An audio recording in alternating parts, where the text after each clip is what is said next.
Are you? Oh, you're not streaming in Discord. No, don't worry about it. We're live. Hi. Hey, Hey, Alex. there's a camera there. I should probably look at it, although the screen's over here. Um, you could do both. Huh? I'll figure it out. You'll figure it out. Have a beer? No, I'm tired. I'm having a very, very sensual water. I'll have enough beers for both of us then. Good, good. I'm tired, bud. Me too. Hey, everyone. Hey, Sheldon. Hey, Ben. -1 Necrons on the wall. Were we late? We might have been late. That's okay. Fine. It's Yeah. actually an overflow error, Sheldon, not -1. So it's something Oh like my goodness. That's how Gandhi destroys the 255 or world. some other power of 2. Do How you doing, Necrons bud? use binary? Me? Yeah. I'm doing great. Feeling great? I'm doing great. Oh, tell me about it, bud. You have a good weekend? What'd you I do? did have a good weekend. Did you have a good weekend? I had a great weekend. I had a lot of fun, man. A Me lot of it. too. It's so funny. I was telling my wife about this the other day. The other day, as in last night, when I finally got home. But when I was dropping you off at your place, we were about 20 minutes away, and I genuinely got sad that the weekend was over with dropping you off. I was like, oh, but if we get stuck in traffic, SEO lasts a little bit longer, right? I was over that traffic. I don't know what's wrong with your head. I miss you, boo. Yeah, that's fair. Yeah, but you got your real boo there now. I know, I'm just I your know. side. I'm just your wargaming side boo. Actually, I'm your wargaming main boo. Yeah, you're Your not my real life side side boo for boo. wargaming. No way, Yeah. no how. So, what's it called? I had a lot of fun. I really miss tournaments, man. I It was really so do. nice to actually play in a real, like not a real tournament, but an in-person tournament. Yeah, yeah, 100%. I missed like the whole pageantry of it, honestly. Just the getting there, the getting ready, the tension as you're waiting for first pairings and all that kind of stuff. Hmm. Oh, that's really fun. For me, Um, it's stress, but it's stress I like. mm-hmm, The like the just one round after another slamming into each other, and mm-hmm, you don't you don't really have time to prepare, especially with this. I mm-hmm. think with the exception of playing your commandos, every game I played was the first time playing that team in a competitive game. Well, I mean, we knew broad strokes, but I Well, mean, it's yeah, still a but new game, right? And yeah, I mean, even it's it's kind of poetic because our first big tournament was SCO 2019, mhm. and we came into that pretty much at the same position of gone through most of the packet, but haven't really dissected each of the missions in excruciating Mhm. detail. Um, We were still baby war gamers then. we were still baby war gamers then. That's true. Um, and then in addition to that, it was the that whole level of preparedness where we knew in most broad strokes what everything did, but every single tactic we didn't have on lock, every single secondary we didn't have on lock. It was a little scary, honestly. Um, Given infinite time and no global plague, I think we could have done things a little differently in prep. But Yeah. I like that. I like the little bit of tension of having to think on Hmm. my heels. That's fun until it broke my brain. Think on your toes. Yeah, yeah. Think on your heels means that you're getting rocked. Well, at certain points, it started to feel like that. Uh, I kind of think it would be fun because we haven't really talked in a lot of detail about each of our games yet. So I thought it would be kind of fun today to kind of go through each of the days. Day one being the match play tournament, and day two being the Spec Ops narrative play tournament. Um, Pull up BCP so I can remember. I think it'd be kind of fun to go through that, you know? Mm-hmm. and just kind of talk about each of the games and how it went and all that kind of stuff. Big shout outs to Sheldon from Kill Team Stream. Oh my god, you really put on a great event, man. All that terrain, all that effort, it does not go unnoticed. Good for you, man, and thank you. Mm-hmm. Alrighty. Do you want to talk about your first game first? You want to talk about the packet a Yeah. little bit? Actually, let's talk a little bit about the packet just in case What? someone's Okay, not fine. coming to this. That would probably be more fun. So I have it up here, coincidentally. Um, and this is on Kill Team Stream's website. Oop, let me zoom out a little bit here. Oh, that's going to be way too much zoom out. 95%. So strange to only be getting the YouTube stream and everything be delayed, but still the audio is like live. Alrighty, that should work. Tournament rules all pretty straightforward. Kind of what you expect. There's some. I think this is where the tiebreakers on. Where yep, tiebreakers on, which I did not read beforehand. So helpful that that never came up, right? Oops. All these pretty much lifted from the book. Interesting stuff with the terrain, using the ITC kind of containers and towers that you see in a lot of the big hammers. Sheldon adapted a lot of that with a lot of heavy lifting by Dakota from Lester's workshop to really put together really awesome Kill Team board packets of all the terrain that they use, with very specific rules for the towers, retrofitted close towards the actual tournament, added in scalable for the towers to make it a lot easier for a lot of teams to get inside there. So it was nice to see that released ahead of the new box in the actual errata. So it's nice to see that they gave that to us early, so he was able to add that in there. I think that allowed a lot more flexibility on the table, so I like that. And then the interesting thing in the barricades rule, somewhere around here, barricades right here. Player placed barricades can be set up on top of containers. We actually realized that a couple days before the tournament. I made judicious use of that. Yeah, I should have made more use of it. I kind of was not because I don't know if it's going to stick around for other tournaments, and I didn't want to get like into the habit of it unless it sticks around. Well, I mean, I think I think a lot of learning comes into this not only on the player side of things, but also on the packet building side of things. Mm-hmm. And Oh yeah, based on sure. some conversations that we had with Sheldon afterwards, I think a lot more important things are going to be on knowing now, and learning a lot about what gives things strength, too much strength, not enough strength, shifting stuff around in that respect, and really getting more teams out there.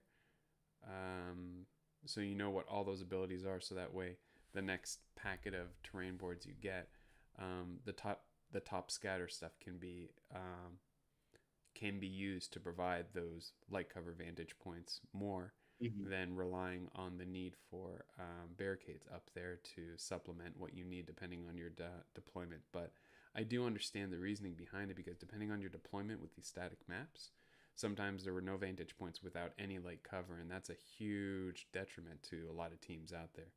So Mm-hmm. the barricades allowing to kind of supplement for that variance and how the packets build, it makes sense. But yeah, we'll see where the future goes. Um, this is this is not yet, but I'm very excited for After Dark. That's gonna be at LVO. And to anyone who doesn't know, these are the terrain layouts that we're just referring to. You would in the matched play tournament, these were standardized for everyone based on the TO just announcing it. But now, moving forward, but the way the packet's supposed to be is that you actually veto two of these and roll a d6, so each player gets a veto. Um, Did you do that at all? I in didn't. the narrative day, we did that. Yeah. Yeah. No, I didn't even for narrative. I just rolled a d8. Oh, well, I didn't have a d8. As per usual, I would always just borrow yours. Um, what I did notice on a lot of these maps, the more I started to play with them, is that short edge deployment is really punishing on 2 of these maps.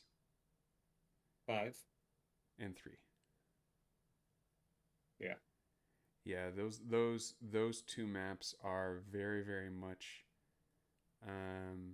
stand out separate from the rest of them as far as dealing with short edge deployment. It's just a lot of thoughts I had after the weekend and stuff like that. Those 2 really stood out as different from the rest. But this is really nice to have they're all these punishing. different prescribed setups, because it's also a very good starting point for players that are just playing the game to look at these and just kind of get an idea of like, okay, this is kind of how things are nice to set up to give a moderately dense board. Boards were pretty dense though, kind of more dense than what you would expect if you're playing out of the Octaria set, you know? Yeah. So 3 and 5 are punishing if you're trying to get through the middle and want to be in melee. Well, but there's also a lot If of situations where you're heavily rewarded for doing that too. There's a lot right, of yes. secondaries. There's a lot of mission But objectives if you that are look going to at number force you. 7, Huh? number 7 is incredibly punishing for shooting teams. I don't think so. It is. There's not really, except for like, there's not really a spot where you can get to and see a lot. I would argue against that actually, because those bald containers that are at like 11 o'clock and 4 o'clock, getting up there with advantage, depending on your deployment, but getting up there with advantage, you see like a good third of the board. For which ones? On 7, the 11 o'clock and 4 o'clock containers, they're just naked on their own. Being up there, depending on where certain missions will have a larger distribution of objectives in that area, and a big gun parked up there can be really scary. Yeah, but you're not going to see over any of the other containers. That's okay. You basically just see that little the little bit that's off to the side of them. Well, so, I mean, I can zoom this up a little bit. Having a guy parked over here, and then having a guy parked over here, which is not unreasonable if you're on, oops. If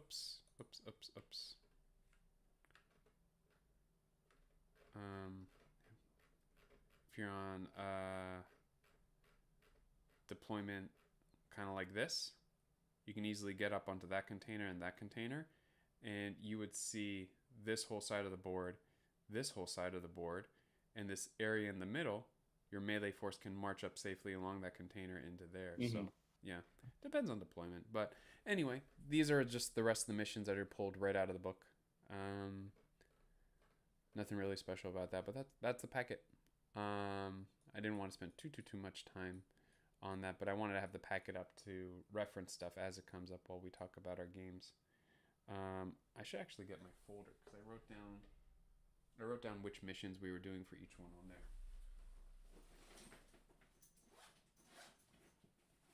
Also, I can show off my folder, my game day folder. Of which, Alex, yes. Ugh. I now Wait, have 2. Where's the other one? It's right here. Excellent. Yeah. Long story short on that, I found this beautiful kitty with the frog hat folder, and I forgot it when I drove down to pick up Alex. So then I made sure we went to a Staples so I can get another kitty with a frog hat folder, because that was very important. Okay, I have my first day here, so I have all that, except our final game. Clearly, I think we can manage to remember that one. the final game, I didn't even fill out anything. I was like, we're done. The day's over. Oh, that's funny. It lives on stream. They'll all know. But once the first mission was on layout 2, which is this one right here, which I saw a lot of over the weekend, I'll be honest. Layout 2 was for me. Every table had a slightly different layout, I think, depending on where you were, but the mission was loot and salvage, which is the one where you can ping something once per turning point and a maximum of 3, and each time you spend the action point you get a VP. You want to talk about your game first? So what? You want to talk about your game first?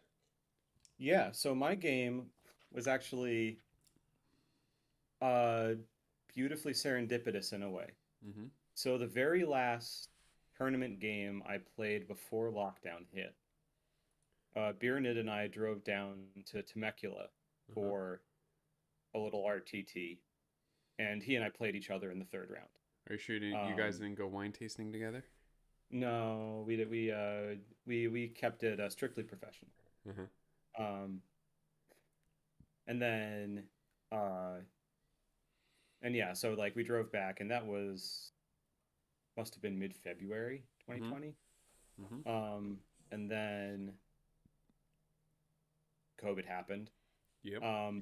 But then my very first in-person tournament game, I get paired up against Biernid. That's nice. So it was funny. Like he actually commented, he was like, I'm pretty sure the last game I played he said to me the last game he played in person was against me. Mm-hmm. I I played against you in person since then, but it was like tournament games wise Mm-hmm. in person. That Mm-hmm. was my last one as well. Mm-hmm. Um, but yeah, so he was playing his Tyranids. He brought three warriors and the five or six Gene Stealers. I forget how many are on our team. I think five. I Five think five. for a fire team. Yeah. Um, and so we squared off. I He was a real gentleman about it. Like I took recon for my category every game, and I was like, okay, cool. I'm taking recon. That means that I have to bring my infiltrator pinch ups with power sword so I can do mission actions for free. Mm-hmm. And like I'd been thinking about that, and that was my plan. And I just finished painting him. I hadn't actually played a game with him yet, and I mustered and just grabbed my Vanguard Alpha, which I've grabbed for every other game, and put him out. And I Right. was like, oh crap. And I was like, I mustered wrong. He's like, yeah, no worries, dude. Mm-hmm. And so we fixed it, and then we kept going, and we were rusty out of the gate. It was it was a little bit of a comedy of errors that first round, as we both kept like being like, gonna do this, but like, oh no, you can't do that. Whoops. And so, we did a lot of talking out that first turn, and it was a very close game. I won Mm-hmm. by a single point. Um, but yeah, it kind of boiled down to, I think, the fact that there was one objective sitting in a tower on his side that neither of us ever grabbed until he got it once the last turn. It's Mm-hmm. the upper left middle one, Mm-hmm. um, at least from my perspective. Uh, but then so like the he grabbed three the first round, I grabbed two, but then from there on I kind of managed to shift it around and grab three while he grabbed two for the other turns. Um, and just use the Sicarians to kind of run interference with the Gene Stealers and keep anything too bad from happening. Mm-hmm. Because the infiltrators, they slap pretty hard in melee. Yeah. Yeah, you know. Stay tuned. More on that later. Mm-hmm. Yeah, I they need really to. do. Lethal 5 is really strong, Mm-hmm. and they're four With six, six right? damage. Yeah. Yeah, yeah. In two hits to go through is going to kill most guard and guard plus equivalents, right? Yeah. And getting at least one crit is going to make anything tougher than that sweat a bit. You know? Yep. Yeah. And if I roll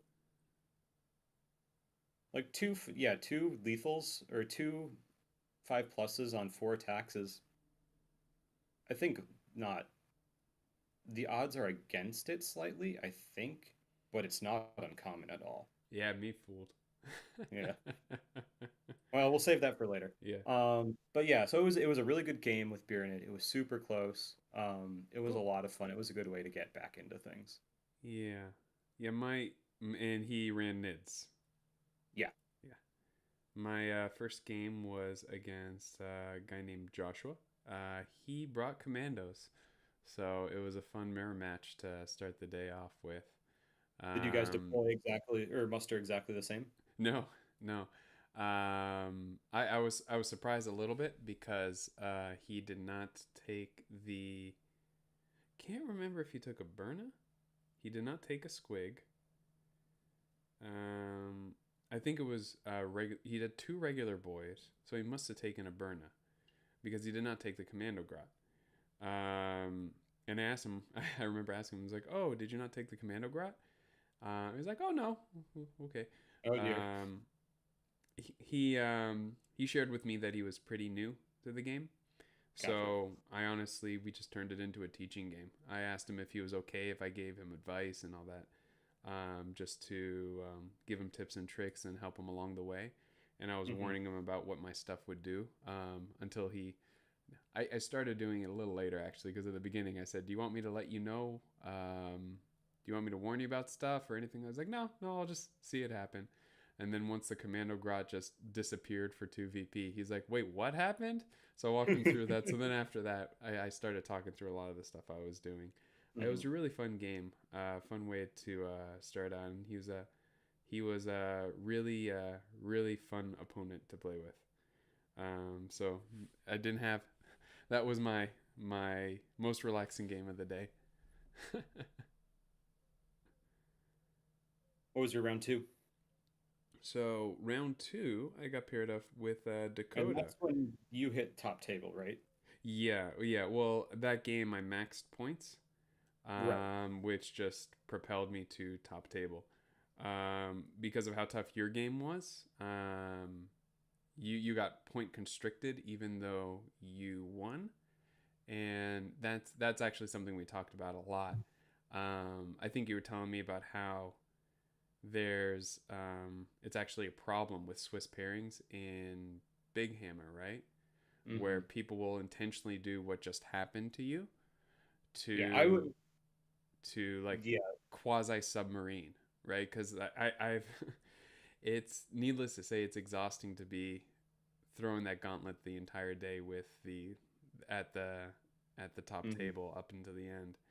Um, but you were telling me as we were just talking about Swiss pairings and all that kind of stuff. What do you want to tell everyone what you were sharing with me? Yeah. So if you're not familiar with a controversy that swept through Big Hammer a month or two ago, there was a tournament, I think in Europe, that the guy who won it intentionally pseudo submarine. He didn't lose, but what he would do is he was playing AdMech before they got nerfed.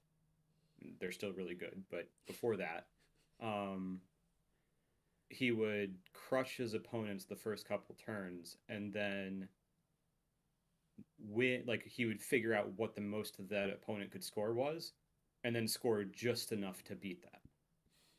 So he'd be winning with super low scores, but still winning. So, and the tournament was sized so that there would only be one person with an undefeated record. So Mm-hmm. he just kind of cruised up the very bottom of the winners bracket, always getting people who had scored relatively low and who were therefore presumably not as strong. Mm-hmm. Um, and then he won the tournament. Mm-hmm. Um, And that only and he, works. That only works if you win, right? right. Because if you end up losing the Oh, then you final tank. cut, Yeah. then you drop down to like lower third of the top half. You know, Right. that's a Hmm. weird fraction. What did I just say? Like 30th percent, 60th percentile, like the upper middle third. Yeah, No, but what you said was accurate. That's yeah, the lower third of the upper half. yeah. Actually, yeah, that does work.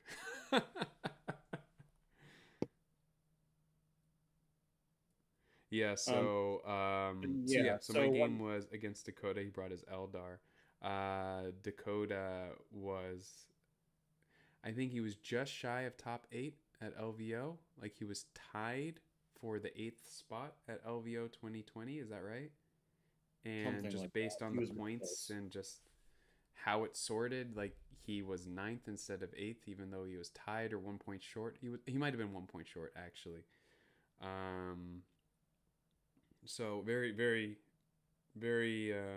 technically good player too. And Eldar can slap, and that's not fun. That turret in a good spot, and especially if you could deploy in a good spot. Oh, we were playing domination for our round two, which is right here. And that's the one where you have to claim ground, but it's a set it and forget it. So once you tap it, you can run away. And you just get various points depending on if you have two, if you have more, or if you have one of your opponents, DZ ones. So it's one of those set it and forget it ones. And I tried, I tested out something with this game that I was trying to make work with both of the games I played after this as well. I was trying to tease out a little bit of movement by creating a really interesting target um, to be shot at. And I regretted doing it with my Breacher Boy for my game against Dakota. But trying to create like a forward deploy situation that's going to try and get someone to overcommit and swing a little far so I can actually gain more out of it in exchange. Regretted doing it with my Breacher Boy in this one. I ended up winning the game. It was actually fairly close at the start there. I was one up on primaries each round, and then but then I just started to snowball after that. But it's something that I'm actually really interested to try and do a little bit more and a little bit more of, because one thing that I was really trying to strain in my tactics over Saturday was trying to not do what the commandos are telegraphing that they should do. Um, like in situations where I'll forward deploy a breacher boy, but instead of charging forward, which everyone expects him to do, doing a mission objective and then falling back in situations like that. Those are the kind of things that I'm trying to think of Yeah. how to. I mean, unless he's in danger somehow for the next turn, there's no reason to move him, Mhm. really, because he's a threat just existing. Yeah, Once yeah. once you once you move the threat, then someone can react. But if he's wherever you drop him, he's going to be relatively safe. Mm. So you Depending, still have depending. There's the some matches where that's really not the right. case. Yeah, that's actually yeah. I've watched the first half of our game already, so I have other thoughts of what I would have done with that breach. But anyway, we'll get to that. So yeah, that was my game with Dakota. Yeah. Let's see. I played Necrons Mm-hmm. against Jeff, who I'd never met before. Mm-hmm. But so it was in either one of five or seven, one of the ones that you do not want to be playing short edge on against a team that has better shooting than you and having to go to the middle. Um, and so we did it, and I had my recon stuff, so I needed to get on vantage points. I needed to do triangulate things of that nature. And it ended up that he took a lot of things. I didn't know that at the time, but he took some of the like central control type stuff. And also the hold the line type stuff, which I was pretty sure he would take on that one. Um, and so I took Rust Stalkers on this one, and I figured the only chance I was going to have for I was fortunate enough to get attacker, so he deployed everyone in conceal, and I knew that. So I was like, okay, so I can shove Rust Stalkers in his face fairly safely. So turn one, they all scuttled forward, and then turn two, it was just I popped the it's such a fun strat. The accelerating agents or whatever it's called, the one where they can fight twice and fight once for free. Um it's like baby shock assault. And they two of them went in and each took out two warriors. Um yeah. And then I mean they and then another one got in, I think tied up in Immortal, and one of them I think died before he got in because just turn order meant that alternating activation meant that one of them was going to die to a Immortal on the vantage point. But that hemmed him back in, and he had to turn a lot of his firepower backwards to keep one of my infiltrators from jumping all the way and hiding around behind a tower that he would never see. Um,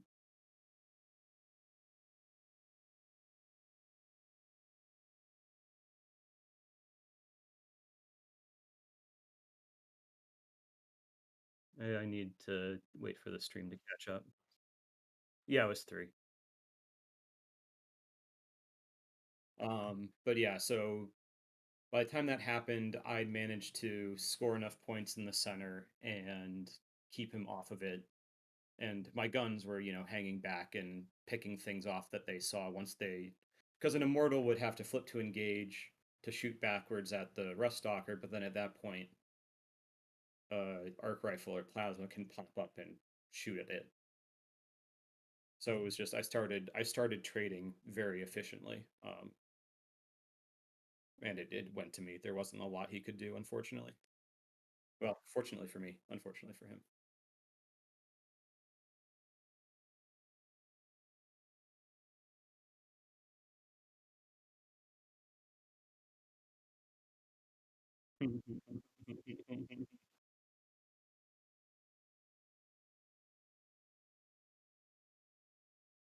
Yep.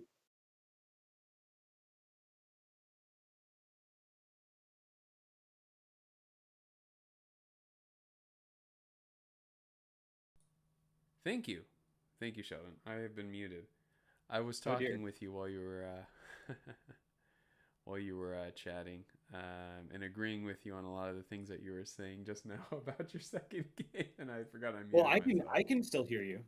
Oh, that's right. You can still hear me through the Discord. That's right. That's right. Yeah. That's right. Oh, that's funny. So, yeah.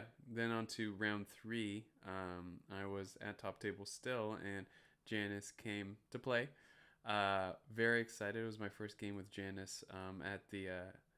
At LVO, I had shown up for the second day only because I had work obligations for the day one, so I wasn't able to get into the top cut 8, and she clearly was there. And at SCO, we just never crossed paths. But it was my first game with Janice, which was very fun. I was excited about that. I was not excited about talons in Janice's hands because Hmm. even pre nerf, they even post nerf, they're still really scary. And in experienced hands, they're just you're really squeezing the most out of the APL they have. We played Seas Ground, which is the one where you have to. Um, oh my goodness, these ones are running through. Yeah, you if you tag it at the end of the turning point, it's yours until it gets flipped by someone else.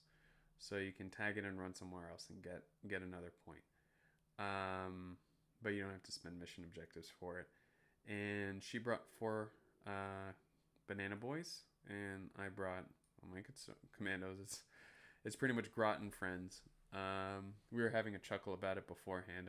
How it's almost a given that you're just going to let the commando score with the Grot because it gives you an activation advantage.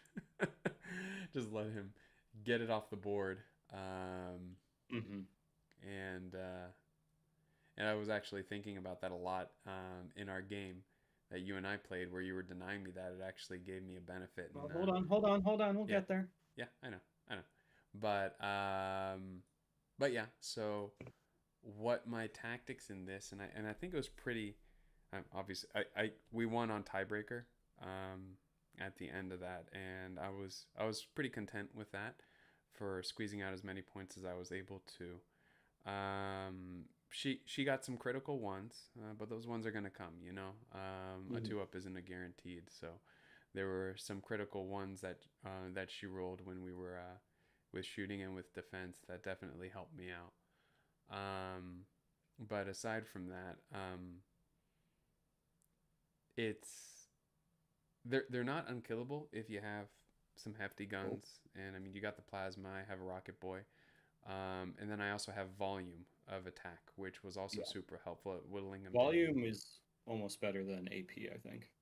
It equates to the same in a Yeah. sense. You're constricting how many saves can be Hmm. made.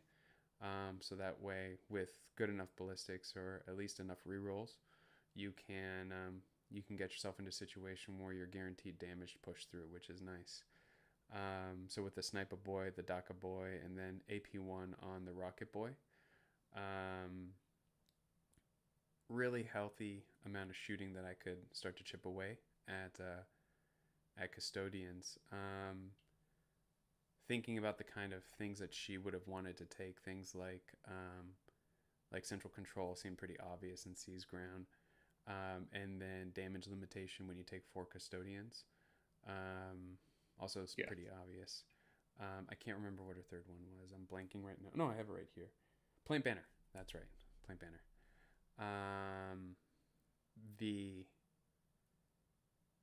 The secondaries that I chose to make sure that I didn't have to rely too much on actually getting kills were Implant, almost guaranteed. She's going to get into melee with one of the Golden Yeah. Boys at some point, and I will not survive. And It's frankly, if just she not doesn't, you're likely probably to doing happen. okay. I'm sorry? And if she doesn't, you're doing okay. Yeah, yeah. And not only will I not survive, but I also know that I won't get killed immediately. And since I already know that I'm going to be relying more on my shooting to get rid of custodians than my melee, I'm not too worried about not getting too many hits in during melee. So even if I only get a swing back once and that's my implant, I'm pretty happy with that. I just had to be very.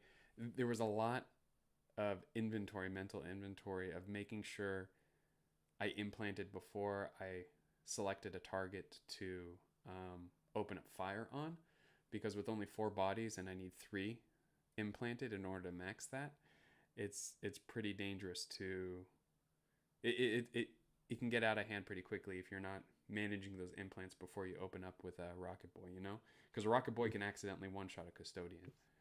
I say accidentally, but if you're banking on other things happening to that custodian first, it can be pretty devastating if you deny yourself a victory point just because you're a little overzealous, you know.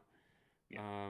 And then the third thing I took, which I didn't actually score, interloper. I said earlier. So implant, interloper, and then viral code was the third one I took, and I had plans to try and score that towards the end, as I was kind of doing some keep away, runaway things once I thinned out some of the custodians. I didn't end up scoring that at all due to just a complete major flub on my standpoint. I had moved a guy in the end of the third round, very last activation, into a really dangerous spot, out in the open, within charge range of a custodian. He was going to die, but he was doing nothing else on that side anyway.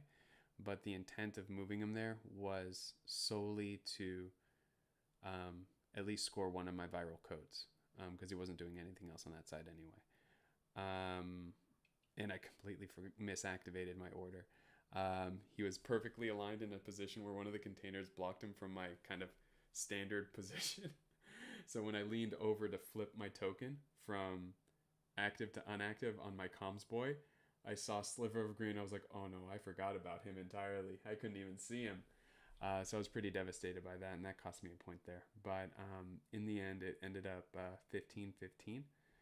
And based on tiebreakers, I had one more primary mission. So by the skin of my teeth, I was able to take that. That was a very stressful game because there was so much going on behind the scenes mentally, just on all that inventory of where the implants are, and me trying to keep that 6-inch buffer to try and limit the overwatch, and jumping from side to side to always end up on a different point that she left from, so that way I could always at least stay even on the primaries. I got ahead by 1 in the beginning, and then we stayed even for the rest of the game. It was a lot of playing keep away with my greenskins, but it was a really fun game. She's a very, very challenging player, very talented player to play with. Yeah. Needless to say. Yeah. She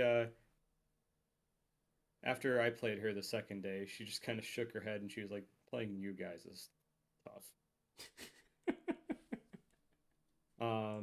But yeah, so my Feelings third game, mutual. yeah, for sure.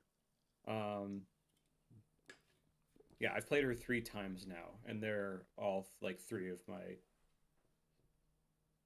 I describe a lot of my tournament games as some of my favorite tournament games. It's all true. Yeah. But all 3 of the ones against her are absolutely some of my favorite ones. Mhm. Mhm. Um, but yeah, my third round was against Mitchell, who we just recently started playing games with locally. Um, although I actually he and I realized we met up a few weekends ago to do a little practice up at Darkside, our little Mm-hmm. local store. Um, and he came there and I was like, did I meet you at the team tournament that I did for Big Hammer recently?" He was like, "No, it was I've been on the Discord for a while now." I was like, "Oh, okay, my bad." And I thought about it and I was like, "Oh, wait. I met him. I played him at LVO 2019, 2020, whatever you want to call it, the last 2020, one." yeah. Um, and we played in the second round and he played Gene Stealers Mm-hmm. and I was did the dice were just super unkind to him. Um, That I all happened. charged him. Yeah. Yeah, I charged him with an Electro Priest, like his veteran move. Or I guess it might not have been a veteran, just a Gene Stealer cult move. I charged him with an Electro Priest, and it died to the charge. Oh my god. His veteran. For a second, I was just like, "How is it already on one wound?" Like I'm so so Yeah, used yeah. Oh, to kill tier two now. yeah, It's this like, is discussing old wow, kill team. you did one mortal wound and it was dead. What happened before that? And then his his veteran aberrant charged my infiltrator princeps. Mm. I overwatched, flesh wounded him. He came in, fought me, missed me one, only hit once because of the flesh wound. Needed a 2 to wound me and failed it. Oh, buddy. And was already out of CP because the dice had been so bad to him. And then the infiltrator princeps killed him in retaliation, and he rolled double sixes for the break test on the first turn. It was just the worst luck. Mm-hmm. And so when we saw each other and we paired up and we were talking before the game this week, and I was like, "I remember where I know you from." And he's like, "Yeah, I figured it out too," and we laughed about it. That's funny. And he was like, "Because when he said when I was looking at you the last time, I was like, I remember those tan admech. They were bad." They hurt Um, me. yeah. Um, but he's playing Death Guard now, and Mm-hmm. he's pretty savage with them. He's Mm-hmm. doing well. Um, he made so he'd been I had when he came to Dark Side to play, he ran 5 Plague Marines, Mm-hmm. and I was pretty sure the first 2 rounds of SCO, he ran 5 Plague Marines. Mm-hmm. I was curious with this mission if he was going to run 5 Plague Marines because I thought 3 with this one where you don't actually have to do mission actions, the Poxwalkers would be really good. Right, where you just need to be a warm body or Yeah, cold body. Rotten body? yeah, Rotten Body. Rotten body. Um, and he made that choice, which I think was the correct one. Right. Because although I won the game, Mm-hmm. he very nearly tabled me. I think I only had 2 models left, Mm-hmm. like 2 Skitari left, and he had 1 or 2 Plague Marines and a couple Poxwalkers left.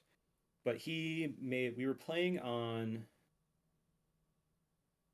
I think the one we were discussing, number 7, Mm-hmm. maybe.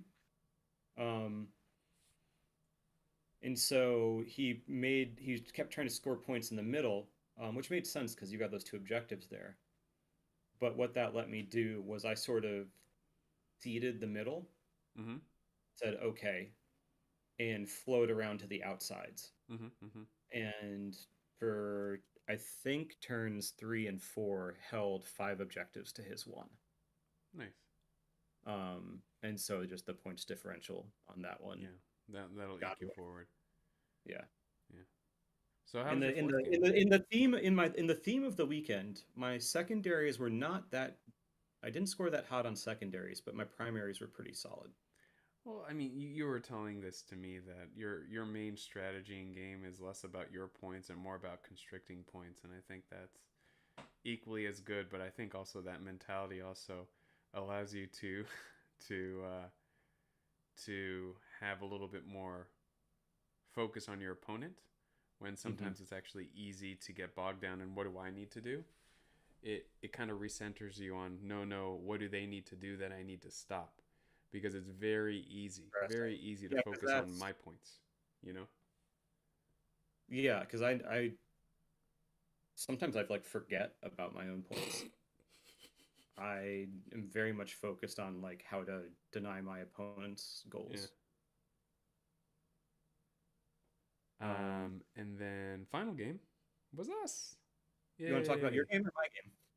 What's up? You want to talk about your game or my game? Before Do you want to talk about the game in my head or the game that was on the table?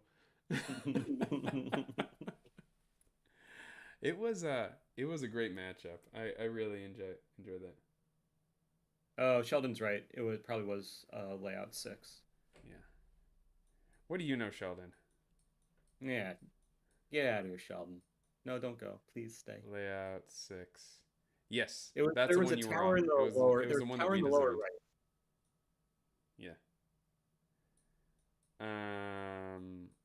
Okay. And then No, it wasn't that one. either way.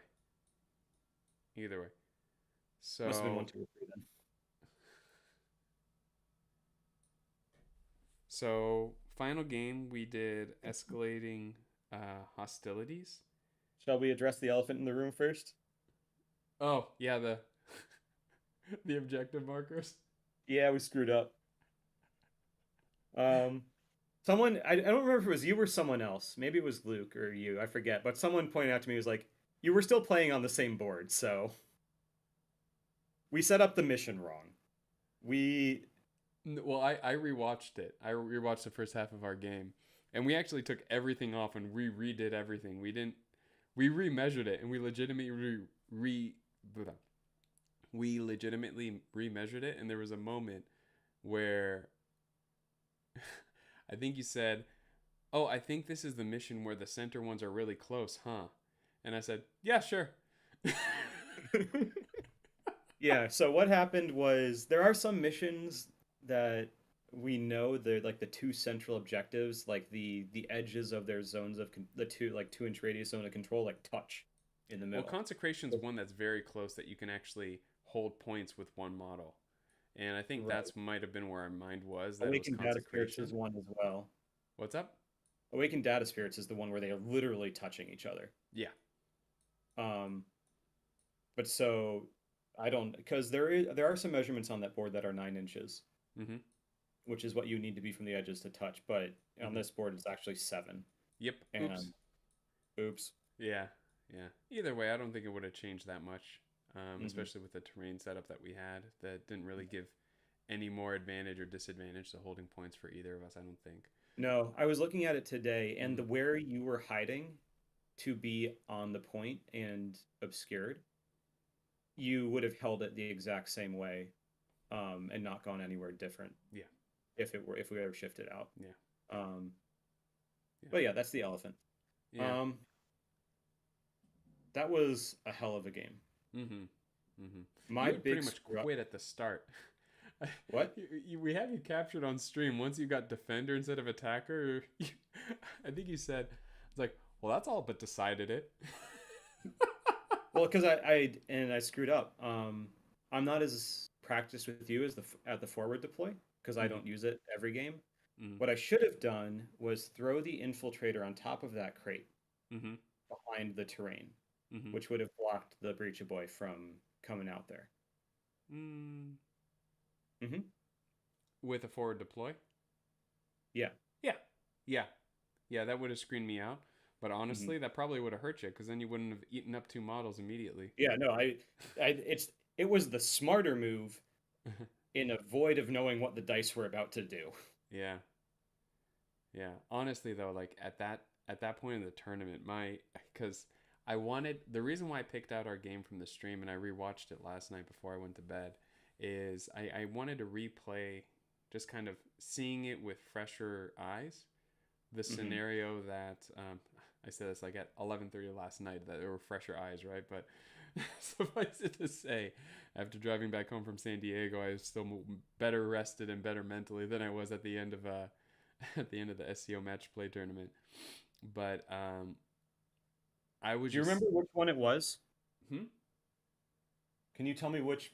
Like, do you remember the pose on the infiltrator at all? Oh no, no, I don't. I've scarred that from the memory banks.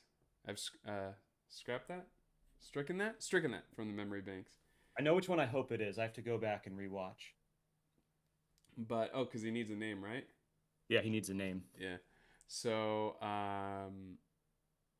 I completely flubbed up the math when I was doing my parries and just a scratch and dealing damage and implant, all that kind of mental juggling of shuffling around the dice. Um, and I had decided at the time that I was comparing our rolls that even with just a scratch and parries, I couldn't survive with my breacha. So I just implanted and let him die. Um, but when I actually laid out the dice and just thought about it with fresher eyes, I totally could have survived with 5 HP, not even have been wounded, and then come in with a slasher boy with combat support, and it would have been an entirely different shift on that side, you know? If you'd, well, I don't think he could have made the charge. The slasher boy couldn't have made the charge that turn. He could have. Probably. He could have. Rewatch it. Rewatch it. There was enough room I on the thought you were side pretty because you close were to the 40 edge of your millimeter charge base. range. I'm I sorry? thought he basically had to come in where the on the far side where the breacha was before. No. Didn't have to, but did. Okay. Yeah. Um, at least from the way it looks like on the stream. Now, there's a little bit of parallax going on with the top view camera, so maybe, maybe not. But either way, at least the Breacher Boy would have been there, and you wouldn't have been able to come in with another charger, you know? Mm-hmm. And,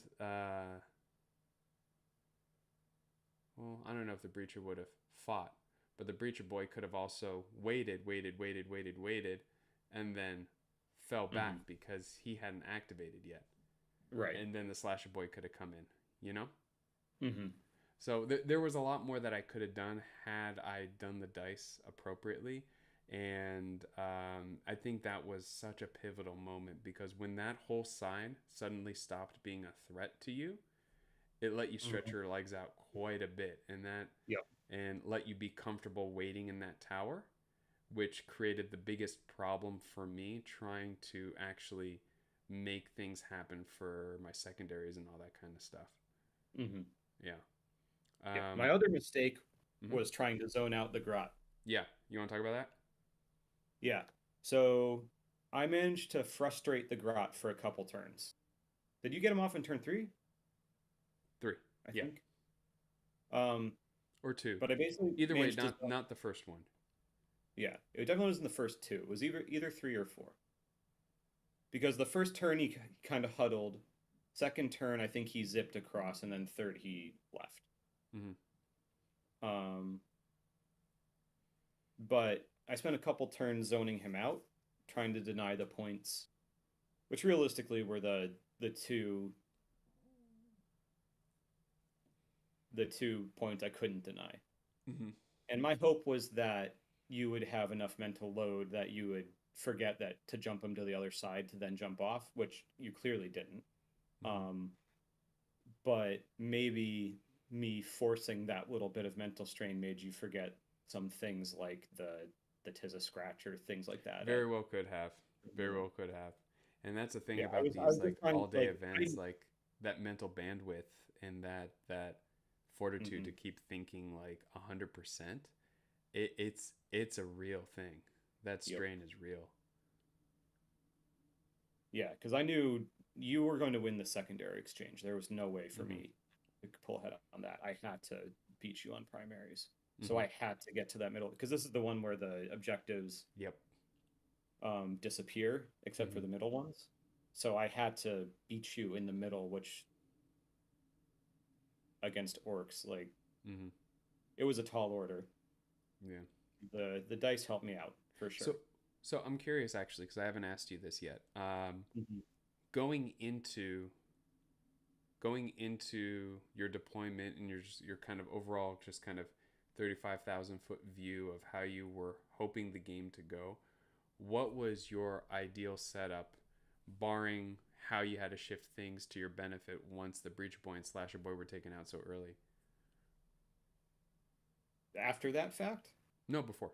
Like before what was your first like primary like win con kind of approach? Like what were you hoping to do? I was hoping to flow up through that middle channel and the Mm-hmm. tower to prepare to jump out onto the objectives three and four It and was just scrum. it Because was the one thing I had going for me is the Vanguard aura of being injured if you're within an inch of them, Mm-hmm. which, if we ended up in a big scrum in the middle, is going to save me from getting hit sometimes. Mm-hmm. That's what I was. And you're not particularly incentivized to hit them first if you're stuck with them in a Mm-hmm. infiltrator. Yeah. It was So layout 2 is what we were playing. yeah. And there was objective right here and objective right here. And so you were saying you wanted to be hanging out in this tower. That's where you wanted to live. Right. And then you jump out to flow into Yeah, these two. especially because we screwed up the objectives and it was so all centrally located. Mm-hmm. Yeah, so you could get there from the same tower to get onto both. Right. Yeah. Whereas the other one would have been closer down here. It might have been I mean, it would have peeking been out even under closer here. to that tower, but then the other one would have been further out. Yeah. Been roughly right here. Because if this is 2, 4, 6, 7 inches would be roughly in the middle right here of this Mm-hmm. barricade. Why am I not zooming in? That's too far. Yeah. So it would have been roughly right here in the middle. And the other one would have been right here. You might have had a tiny little peak right there, but yeah. So the edge of the edge of the 2 inch radius would be tangential to the edge of the tower. The Because if it's the center is 7 inches from the edge, that means that the edge of the zone of control is 5 inches from the edge. Okay. My brain is not accepting that right now. We'll look at a photo of it later. But anyway, this is where the Breacher Boy died. And my initial plan, actually, because you had deployed a lot of guys right back here. So it was clear that you wanted to be in this position. That was abundantly clear. Mm-hmm. And you wanted to try and make a little nest over here, try and get some obscuring shots through these containers at anyone that you could see with that little bit of height advantage, which you definitely Mm-hmm. did. And my hope was to create a problem over here with melee, so that Mm-hmm. way you had to deal with it, you know? Mm-hmm. And that way, even if I couldn't make my move over here, if I had safely ferried Slasher Boy, maybe a Wounded Breacher Boy, and gotten my knob around this kind of zone, then this whole side of the point becomes a threat. Because with climbing ropes, I can climb over and charge a lot of people on this point unless you're very far over there. And if I'm keeping you very far over there, I'm very safe on this point. That was my whole plan.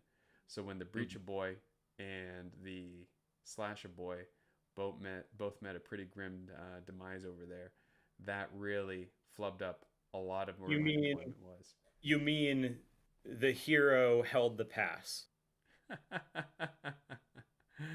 Wait, hey, you're Sure. Greek. You're Greek. What is the pass called?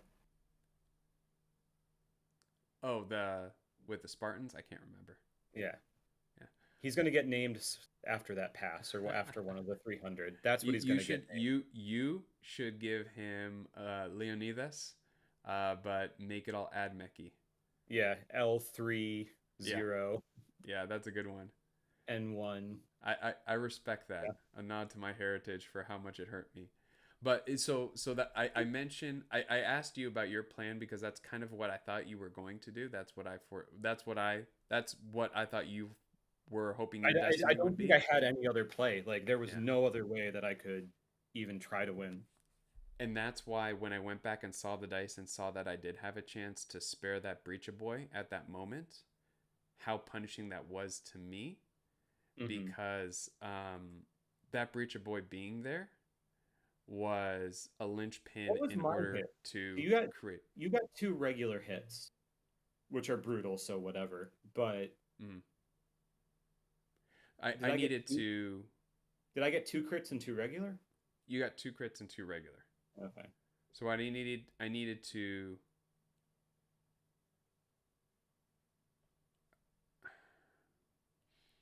I have to look back at it, but I laid out all the dice last night. If you parried my first hit, Yeah. or if you Well, tizzed I don't remember you tizzed a exactly what scratch yours are my and what first hit. mine were. I'm pretty sure it Yeah. was 2 regular hits. Um, Well, I, they're functionally identical for you, right, other than right, yeah. right. but I don't know if you were 2 crit 2 hit or 2 crit 1 hit, or in the 2 crit 2 hit No, was I bonus slashes. all four were successful. I remember No, that. I know that, but I don't know if it was the slashes. So we could either just argue through it because Oh, gotcha. neither of us remember exactly, or we could just No, look I at the still got video my again. dice But I roll first. remember laying all the dice out, and there was no way that you could have denied me from doing that had I seen that pathway, and I just completely flubbed it. Hmm. But that's fine. That's part of it, man. Yep. That's totally part of it. And then you win! Yay! Yay! Where's your trophy? Where's yours? The narrative one? Yeah, Hey! still a trophy. You got yours Okay. up? We're holding up. Fun fact. This guy broke on the drive home. Did he really? Oh He crap! snapped off. I had to do some emergency repairs, but he's fine. Yeah. I guess we went. I think we do. Why are they not on the pedestals behind your head? That's because we wanted to hold them up to the camera. but you want to talk a little bit about the narrative day, because we've taken so long to to go through this. We're already at 8 o'clock. Save it for another week. Hey, you want to do narrative next week? Yeah, Yeah, I think it's that's more fun. of a more casual. We can just kind of hobby regularly and make jokes. So I think Luke's making a funny point. We should just put them, like, you know how when a YouTuber gets their platinum play button, right? And Hmm. the setup behind them mounted on their wall, kind of like how I have the Majora's Mask. Oops, that's Majora's Mask mounted over there. They just have the play button in the background as a constant swag. Um, oh, he's already making it happen. Yeah, and just And you angle your camera a little bit. There you go. not super visible, but it's there. It's there. It's visible. Now, see, I have. Hang on. Yeah, but that's not a good spot for it because now it hides the Dino Knight. I'm gonna have Here to we go. rearrange everything. We get Ugh. everything now. Fun fact: I also broke all these trees off transporting back from SCO in 2019. You're a monster. I glued them back on. Look, they're happy. Alex and I made a joke Oh on the no, way one of back them's home wobbling. I can yesterday. see it wobbling. What's up? One of them's wobbly. I see it. Shh. Don't look at it. Alex and I were making a joke on the way back home. It's like, we're really making a monopoly on these Sheldon trophies.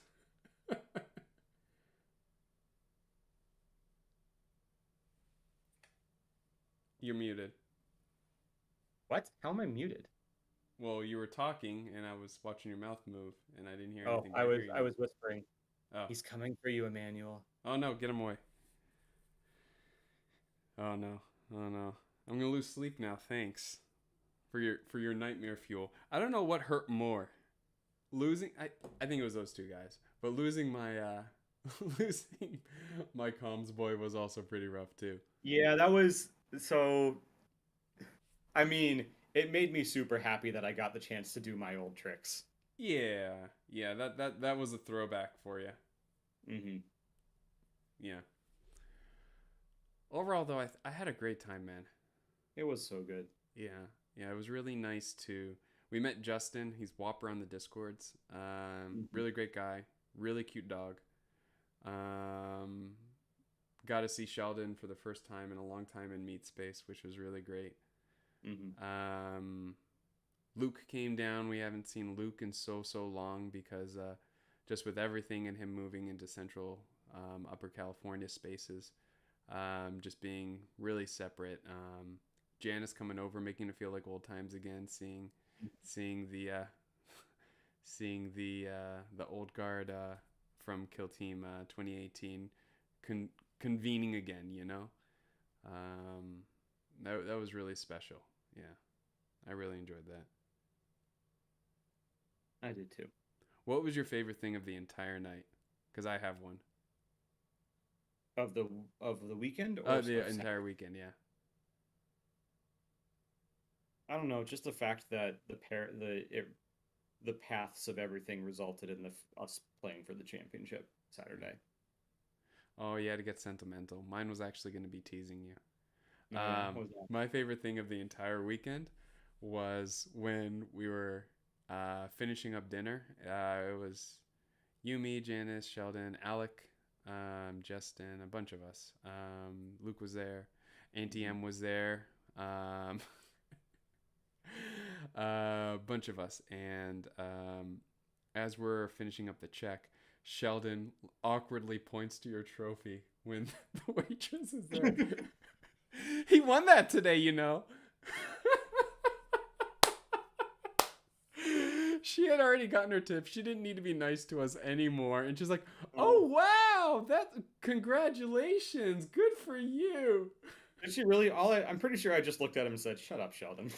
Oh, you did, but she just totally was like, "Wow, congratulations."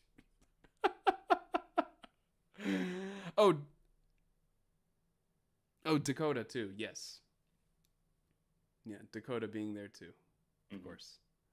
Dakota and his wheelie emporium of kill team accessories. Yeah. All right. I think I'm very tired and I need to sleep. Me too. All right. Bye, internet. Bye, internet. We'll see you next week.